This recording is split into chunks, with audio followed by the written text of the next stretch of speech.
there was, I don't know if I should say that, but there was a dude in my high school who, in hindsight, was a legit Nazi.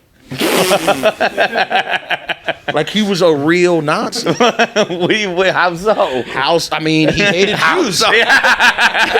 No, like, dude, he was like a skinhead, like swastika tattoo. And you didn't know it at the time? What is this in hindsight? But because I don't know, like I just like he was cool.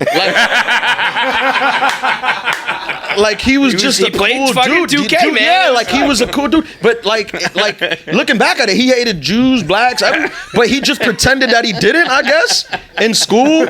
And he would just hang out. Like he would hang out with the black kids. What happened? So then like you graduate and shit and I remember graduating and then like kind of like, and then you graduate and then you become like more aware. And then I remember like going back like on his, I remember like going back on his like his Facebook, and then you see him with these like all skinheads with like swastikas like thing, and I'm like, that was my friend. I'm like, that's insane, bro. That is hilarious, dude. I remember one time. I mean, I guess it was the worst judgment of people ever, bro. Well, I think the teachers too, because the teachers could have been better at like, hey, this guy. Like, I understand he's trying to be fair, but this guy is clearly not like the guy. Had a Derek Vineyard tattoo, and you're like, I think he might have been. Dude, I remember he kept it pretty secret.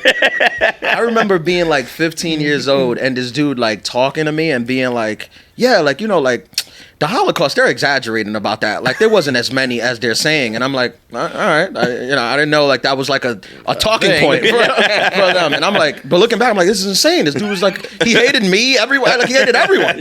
But he did a great job of like pretending that like. This is the best argument I've ever heard where, the trope, like when someone gets caught doing something racist, they're like, I got black friends. And everyone's like, that's not a proof you're not racist. I was like, well, kinda.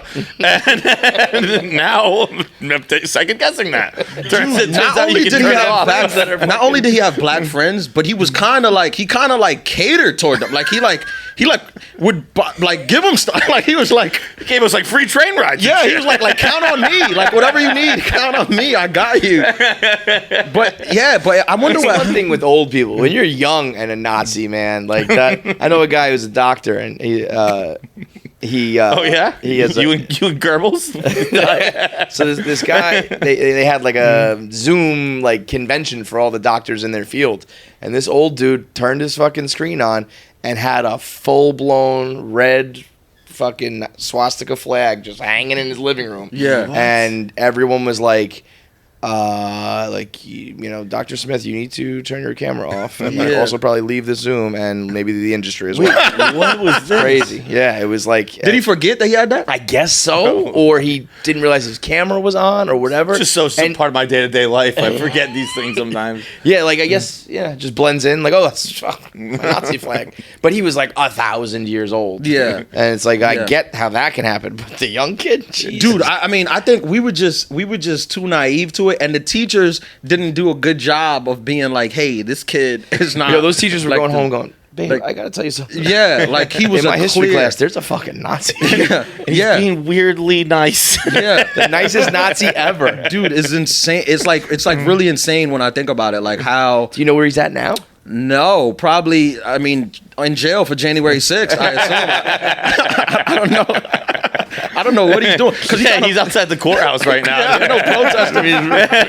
Riding for his boy downtown. Yeah. All right, big thanks for watching. If you made it through this whole episode, that means you should be subscribed. There's so many of you out there who watch and don't subscribe, so make sure you are a KFC Radio subscriber. Make sure you get all the content when it drops. Click that button now. I have 9 fingers. I'm still subscribed. It's that easy.